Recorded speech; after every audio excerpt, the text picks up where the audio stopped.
مشرق وسطی میں کشیدگی کے پیش نظر فرانس اور کینیڈا نے اپنے شہریوں کے لیے ایڈوائزری جاری کر دی۔ غیر ملکی میڈیا رپورٹ کے مطابق کینیڈا نے اپنے شہریوں کو اسرائیل کا سفر کرنے سے گریز کرنے کی ہدایت کر دی ہے۔ ٹریول ایڈوائزری میں کہا گیا ہے کہ بغیر کسی وارننگ کے سیکیورٹی کی صورتحال مزید خراب ہو سکتی ہے۔ اگر مسلح تصادم شدت اختیار کرتا ہے تو اس سے سفری صلاحیت متاثر ہوگی۔ ادھر فرانس نے اپنے شہریوں کو لبنان چھوڑنے کی ہدایت کر دی ہے۔ سفری ایڈوائزری میں مزید کہا گیا ہے کہ مشرق وسطی میں فوجی کشیدگی کے خطرے کے پیش نظر فرانسیسی شہری لبنان کا سفر نہ کریں۔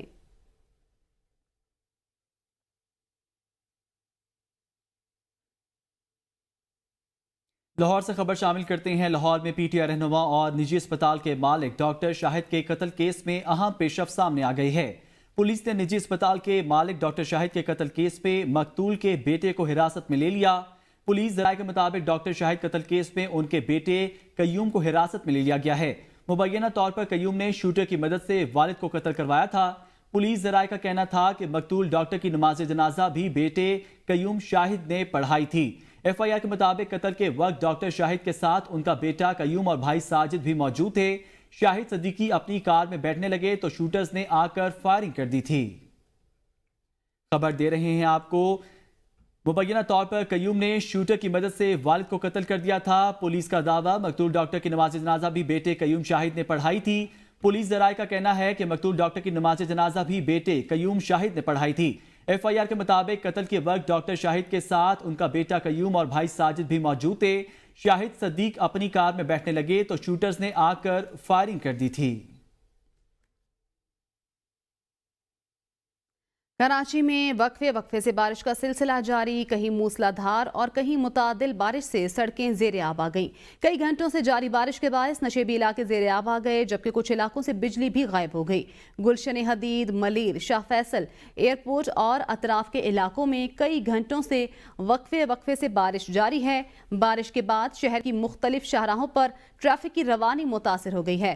Drug road, Rashid Minhas road اور اطراف کی شاہراہوں پر ٹریفک بھی جام ہو گیا ہے۔ محکمہ موسمیات کی کراچی میں مزید بارشوں کی بھی پیش گوئی کی گئی ہے۔ کراچی میں وقفے سے بارشوں کا سلسلہ جاری ہے۔ کئی گھنٹوں سے جاری بارش سے نشیبی علاقے زیر آب آ گئے۔ بارش کے بعد شہر کی مختلف شاہراہوں پر ٹریفک کی روانی بھی متاثر ہو گئی ہے۔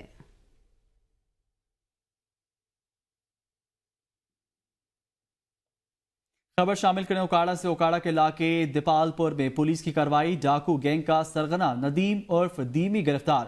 پولیس کے مطابق ملزم متعدد وارداتوں میں ضلع اوکاڑا، پاک پتن اور ساہیوال پولیس کو مطلوب تھا۔ وارداتوں میں چھینی گئی موٹر سائیکلیں اور نقدی برآمد کر لی گئی ہیں۔ خبر دے رہے ہیں آپ کو اوکاڑا سے، جہاں پہ ڈاکو کو گینگ کا سرغنہ پکڑ لیا گیا۔ ملزم متعدد وارداتوں میں ضلع اوکاڑا، پاک پتن اور ساہیوال پولیس کو مطلوب تھا۔ اوکاڑا کے علاقے دیپال پور میں پولیس کی کارروائی، ڈاکو گینگ کا سرغنہ ندیم عرف دیمی گرفتار کر لیا گیا۔ پولیس کے مطابق ملزم متعدد وارداتوں میں ضلع اوکاڑا، پاک پتن اور ساہیوال پولیس کو مطلوب تھا۔ وارداتوں میں چھینی گئی موٹر سائیکل اور نقدی برآمد کر لی گئی ہیں۔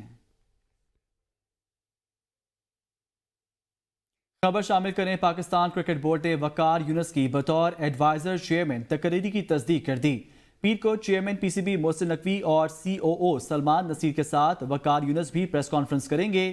پریس کانفرنس کے لیے ایڈوائزری میں وقار یونس کو بطور ایڈوائزر ٹو چیئرمین متعارف کرایا گیا ہے۔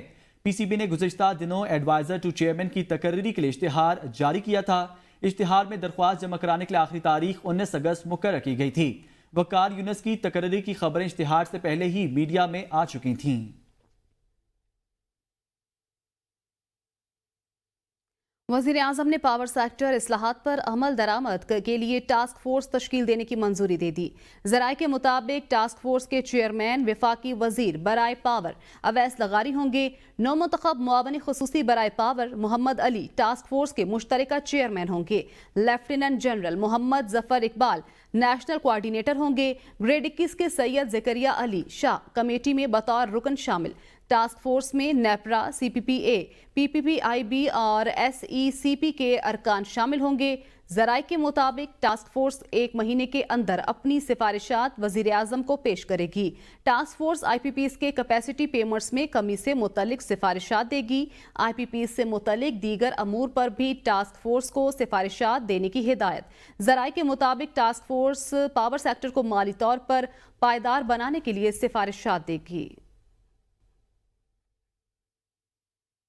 آگے بڑھیں اور آپ کو بتائیں، فوج کے ساتھ بہترین تعلقات قائم نہ رکھنا بے وقوفی ہوگی۔ بانی پی ٹی آئی کہتے ہیں مذاکرات انہی سے سود مند ہوں گے جن کے پاس طاقت ہے۔ موجودہ اتحادی حکومت عوام کی نمائندگی نہیں ہے۔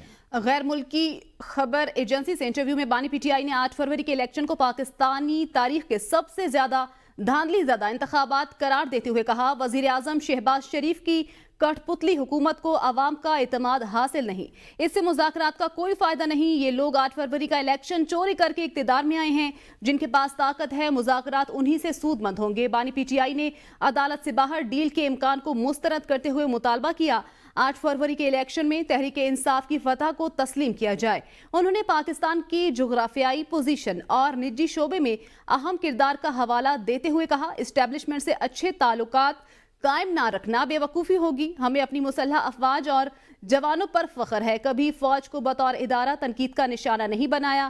مخصوص افراد پر تنقید کی چند افراد کی غلطیوں کا ذمہ دار پورے ادارے کو قرار نہیں دیا جا سکتا۔ بانی پی ٹی آئی کی اسٹیبلشمنٹ سے پھر مشروط مذاکرات کی پیشکش، بوگس مقدمات واپس لینے کا مطالبہ، کہا حالیہ الیکشن میں جو پارٹی جیتی حکومت اس کے حوالے کی جائے۔ سینیٹر عرفان صدیقی نے کہا ہے کہ مخصوص نشستوں پر سپریم کورٹ کا اکثریتی فیصلہ آئین سے متصادم اور متنازع ہے۔ 2 ججز کا اختلافی نوٹ، بار کونسل کی قرارداد، آئینی ماہرین کی رائے کو ملا کر دیکھا جائے۔ عرفان صدیقی نے کہا، پشاور ہائی کورٹ کے 5 رکنی بینچ کے متفقہ فیصلے سے ملا کر دیکھا جائے۔ 12 جولائی کا 8 ججز کا فیصلہ آئین و قانون کی شقوں سے متصادم ہے۔ خبر دے رہے ہیں آپ کو، پشاور ہائی کورٹ کے 5 رکنی بینچ کے 2 ججز کا اختلافی نوٹ، بار کونسل کی قرارداد، آئینی ماہرین کی رائے کو ملا کر دیکھا جائے گا۔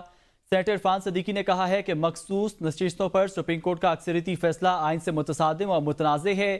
2 ججز کا اختلافی نوٹ، بار کونسل کی قرارداد، آئینی ماہرین کی رائے کو ملا کر دیکھا جائے۔ عرفان صدیقی نے کہا، پشاور ہائی کورٹ کے 5 رکنی بینچ کے متفقہ فیصلے سے ملا کر دیکھا جائے۔ 12 جولائی کا 8 ججز کا فیصلہ آئین و قانون کی شقوں سے متصادم ہے۔ ملک کے مختلف علاقوں میں مونسون کی تباہ کاریاں جاری، مختلف شہروں میں چھتیں گرنے اور حادثات میں 9 افراد جاں بحق ہو گئے۔ سیلابی ریلوں سے کھڑی فصلوں، باغات و جنگلات اور دیگر املاک کو شدید نقصان پہنچا ہے۔ کئی علاقوں کا زمینی رابطہ منقطع ہو گیا۔ ملک بھر میں بارشوں نے تباہی مچا دی ہے۔ خیبر پختونخوا میں مسلسل تیز بارش کی باعث ندی نالوں میں طغیانی آ چکی۔ کرک کی تحصیل تخت نصرتی کے برساتی نالے میں 4 افراد بہہ چکے ہیں، لاشیں نکال لی گئیں۔ ٹانک میں مکان کی چھت گرنے سے ماں اور بیٹی سمیت 3 افراد جاں بحق اور 4 زخمی ہو گئے۔ جنوبی وزیرستان سے سیلابی صورتحال کے باعث شہریوں کو محفوظ مقامات پر منتقل ہونے کی ہدایات جاری کر دی گئیں۔ پل ٹوٹنے کے باعث ناران کاغان کا بالاکوٹ سے زمینی رابطہ بھی تاحال بحال نہیں ہو سکا ہے۔ گلگت بلتستان میں بھی ہزاروں گھر تباہ ہو چکے۔ صوبہ سندھ کی بات کریں تو سندھ کے مختلف علاقوں میں بھی موسلادھار بارش کا سلسلہ جاری ہے۔ ٹھل اور نشار و فیروز میں چھتیں گرنے سے 4 افراد جاں بحق اور 4 زخمی ہو چکے۔ نشار و فیروز میں ماں بیٹی، ٹھل میں گھر کی دیوار گرنے سے عورت اور بچہ جاں بحق ہو گئے۔ بارش سے کئی نہروں میں شگاف بھی پڑ گئے ہیں۔ ٹنڈو آدم خان کی روہڑی کینال میں 100 فٹ چوڑا شگاف پڑنے سے پانی آبادیوں میں داخل ہو چکا۔ خیرپور میں 3 مقامات پر نہروں میں شگاف پڑنے سے فصلیں شدید متاثر ہو چکی۔ دریائے سندھ میں درمیانے درجے کا سیلاب بھی آ گیا ہے۔ کراچی، حیدرآباد، جامشورو، مورو، پٹ ایدن، دریا خان، مری میں موسلادھار بارش سے نشیبی علاقے۔ صوبہ پنجاب کی بات کریں تو پنجاب کے بیشتر شہروں میں موسلادھار بارش کا سلسلہ جاری ہے۔ جل تھل ایک ہو گیا، ندی نالوں میں طغیانی بھی آ چکی، نشیبی علاقے زیر آب آ چکے ہیں، سڑکیں تالاب کا منظر پیش کرنے لگی ہیں، پانی گھروں میں داخل ہو چکا، بجلی کی فراہمی بھی معطل ہو چکی۔ جہلم میں بارش کے دوران گھر کی چھت گرنے سے ماں بیٹی جاں بحق ہو گئے۔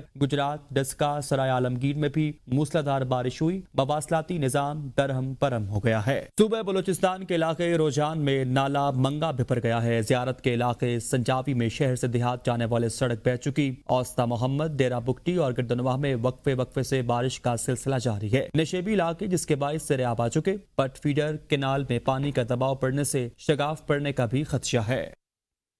ود ہولڈنگ ٹیکسز کی وجہ سے پشاور کے تاجروں کا کاروبار ٹھپ ہو گیا۔ تاجروں نے تورخم بارڈر پر رائج ٹیکسز نظام کو مسترد کر دیا۔